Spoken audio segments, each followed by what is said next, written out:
Real Scene Maker, we like to cover non-for-profit groups or people out there really making a difference in the community. In today's Real Scene Maker, we catch up with some amazing kids at Riley Hospital. Then RSTV correspondent David Bridgeforth sits down with civil rights activist, former vice presidential nominee, and friend of Dr. Martin Luther King Jr., Julian Bond. And finally, the lovely Linda Saya catches up with the amazing women and stories from this year's Susan G. Komen Race for the Cure. But first, we like to move it with the crazy penguins of Madagascar during their visit to Riley Hospital. Amber has the story. If you know anything about the penguins of Madagascar, you know that they're always escaping to somewhere new. Well, guess what? We found them right here at Riley Hospital, and they were hanging out with some very special friends. Okay, awesome. Now, are you getting ready for the show tonight? Oh, yeah. Always ready. Of course. We've already done some waddling here at the hospital. We've done some ninja moves. Now, are you going to teach me how to disappear? I'm ready. 1, Okay. 2, 3. Amazing. You're natural. I did good. You're natural. I did well. I did well. Did you see me? Did you see me? You didn't see me. They didn't see you at all. Awesome. Nice work. So I am here with Melissa Sexton, and what is your position here again at Riley Hospital? I'm the Special Events Coordinator for the Child Life and Creative Arts Therapies Department. And you look around the room and you see all those smiling faces. What does that do mentally and physically for the patients here?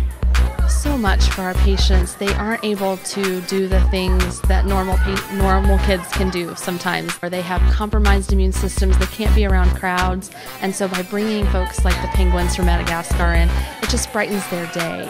It interrupts the boredom of a hospitalization, and they just forget for a minute that they're patients because they were children first. And so that's what all of the events at Riley are trying to promote, just normalizing the hospital setting and just making it so that it's not such an anxiety-producing place to come. So I am here with Angelique Echevarria and her beautiful son, Manuel. And then talk to me a little bit about Riley Hospital and what difference it's made in the life of Manuel. And Riley's helped us with gas cards, helped us with getting him things that he needs, medical equipment, persistent care. It's been a big blessing. They care about you. It's like a family here. It's not just, oh, okay, you see the doctor and you just leave. Now, I have a question. He just got to meet the penguins of Madagascar. Oh, yeah. How was that? That was great. It was so much fun. And I think he really, really enjoyed that. That was a good experience for him. Just to get a break from being in a hospital room and stuff. And just have a little fun. There, RileyHospital.org is a place where you can visit, find out all about our hospital, find out what we have available for folks if they are interested in donating funds, or if they have a group that's in town that would like to come and visit with patients. Certainly visit that website. Awesome. Thank you so much for taking the time to invite Real Scene here today and for taking the time to talk to us. Thank you. Here at Real Scene TV, we try to cover a variety of topics, but today we have something very, very special. We have former chairman of NAACP and very, very important person in the civil rights movement, Julian Bond. On his way back to Washington, D.C., we sit down for a one-on-one interview. What are your thoughts on the United States being involved in all these other countries? The Libyan war, I'm really of mixed minds about that. Gaddafi's such an awful person, and we needed to help the people who are fighting against him, and I think we've done it the best way we can. There are no American troops, there's no American lives going to be lost there, and we're trying as best we can to help them through NATO. So anyway, it's a terrible situation for any country to be involved in 3 wars at the same time. What is your greatest lesson that you've learned thus far? Well, many, many years ago, and I had to make a decision. It was a tough decision. If I did one thing, something good would happen to me. If I did the other thing, something bad might happen to me. But the bad thing was, something I was willing to risk. So I ran into Ralph Abernathy and I said, I don't know what I'll do. If I do this, something will happen. If I do that, something else will happen. He said, do something you can live with. And I've always tried the rest of my life to do something I can live with. What is your message for people my age? Usually tell people your age something somebody told me a long time ago. Study long, but don't study wrong. Well, thank you so much. Thank you. Pleasure, pleasure, pleasure. 1 in every 8 women are diagnosed with breast cancer. That is why the Susan G. Komen Race for the Cure is so important to so many people. I was misdiagnosed twice by 2 different doctors, and that was during a time period of 7 months. So when I finally got diagnosed, it was a shocker just because everyone told me that there's no way that a 19-year-old with no family history could have breast cancer.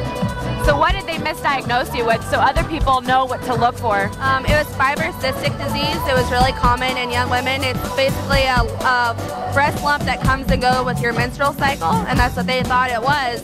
But I had a gut instinct that there's something else going on, that there's something else wrong. So I finally, wanted to have a biopsy, and I found out I had breast cancer. So I would tell people to be your own advocate. My doctor said if I would have waited 6 more months, I'd have stage 4 breast cancer, and that my persistence really saved my own life. And right now I'm with Jennifer, a breast cancer survivor. I don't think you'd be normal if you didn't have a couple of pity parties during that kind of ordeal, but I knew that I had to set an example for the kids that, life is full of all kinds of obstacles, and, it's all about how you handle it. So, and I just tried to stay focused on the goal, which was getting cured, getting through treatment, and so that's what I did. Here I am with Justina, a breast cancer survivor. Justina, how old were you when you were diagnosed with breast cancer? I was 27 when I found out that I had breast cancer. I had run in college, and that was another reason why being diagnosed with breast cancer was so shocking. I was athletic, I was healthy, I had none of the risk factors. It didn't run in my family. Anything that came up that I should be looking for, I didn't have. So I joke, and my coach jokes with me, and he says, you broke a lot of records in college, and you didn't stop because you were breaking the mold with breast cancer too, as well. I was 13 years under the age of the recommended mammogram. Right. So I mean, everything was just shocking. My dad's mother died at the young age of 40 years old, and I'm in my 40s, and I think about that, and I think, I never got a chance to even know her. I always look at it this way, that cancer is hard, and we've all known people that have gone through it if we haven't gone through it ourselves. And this is a great day to celebrate and leave all that stuff behind and really, enjoy the others who have gone through the same thing and have been touched by the same thing. But if you're not a runner, myself, or a walker, how can you be involved, and how can you continue to donate to the Race for the Cure? Well, number one, we're keeping donations open for a month after the race, so people can still make a donation in support of the race or in support of someone who's walking or running in the race. We also work year-round to raise money, and our next biggest event is going to be in October, which is Breast Cancer Awareness Month. Thank you so much, Dana, for taking the time to talk to Real Scene and for continuing the fight against breast cancer. Thank you. Thank you for having me. Funding for research starts from the ground level and works its way up. Over 40,000 people are here to walk with or in honor of somebody that they love. If you want to help, log on to KomenIndy.org. Coming up next, a freeze mob at Indianapolis International Airport, and on the road to Conseco Fiedhouse with comedian Mike Epps. More RSTV to come. Join us for the 4th annual Asian Fest. Many activities including cuisine, music, art, and dance. And best of all, admission is free. Asian Fest, Saturday, June 4th from 10 a.m. to 4 p.m. at Garfield Park. Brought to you by the Asian Alliance and Indy Parks. What are we having for lunch? The 10-piece combo, half regular, half boneless, original hot with fresh cut seasoned fries, homemade ranch, and a nice cold Coke. How about you? New glider sandwiches. The what? New glider sandwiches. Perfectly delicious fillets of 100% white meat, sauced in my choice of 9 mouth-watering flavors, served on a freshly baked yeast roll. Oh my God. I'll have what she's having. The new glider sandwiches, only at Wingstop. It's been seen everywhere from Modern Family to European markets. Well, now you're seeing it here. Recently, a freeze mob took over Indianapolis International Airport. Now, the basic concept of a flash or freeze mob is simple. A group of people secretly coordinate a dance or freeze as sort of a prank on unsuspecting bystanders. You have to see it to believe it.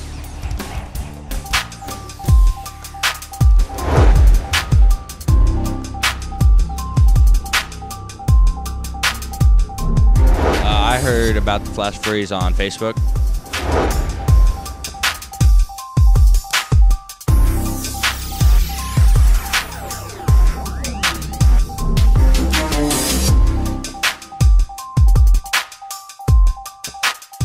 I was holding a map, so my arms were fidgeting and the map was moving around, but I think I did a pretty good job for my first, but It was pretty fun.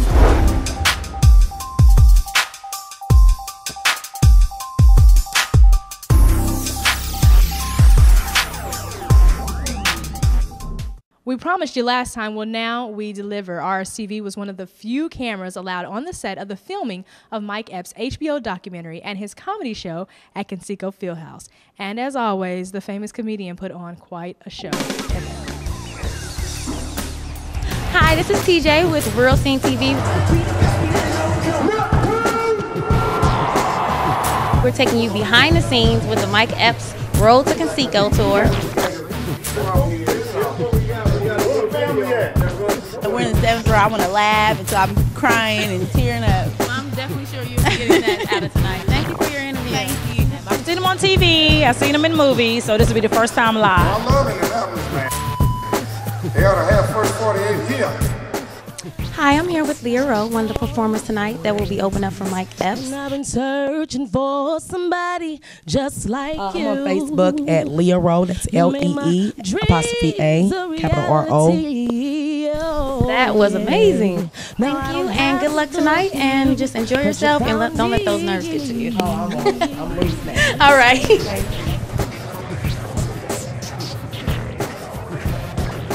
Hi, I'm here with K3, the winner of the Road to Conseco contest. He's opening up for Mike Epps tonight. How exactly did you find out about the contest to even enter? My mom actually found it online.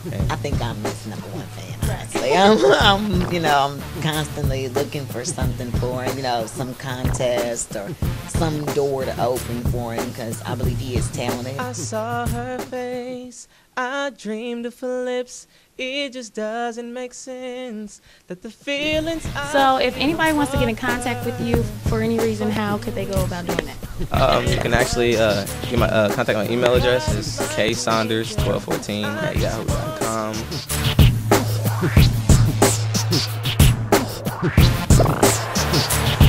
Talking about first 48. How about first 10 minutes? In the first 10 minutes.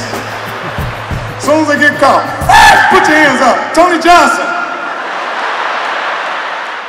Thanks for joining us here on RSTV. Join us next time as we take you inside the sights and sounds as proud sponsors of this year's Asian Fest. And a recap of all the madness of this year's Indy 500. Special thanks to Elite XL Fitness, Elite Media, Circle City Planners, AH Collection, and Styling by Fresh Fettle. I'm Indy Winkler for Amber Strong, Linda Saya, David Bridgeforth, Tanya Shadowan, Margaret Medley, and Tyree Rudolph. Thanks so much for watching.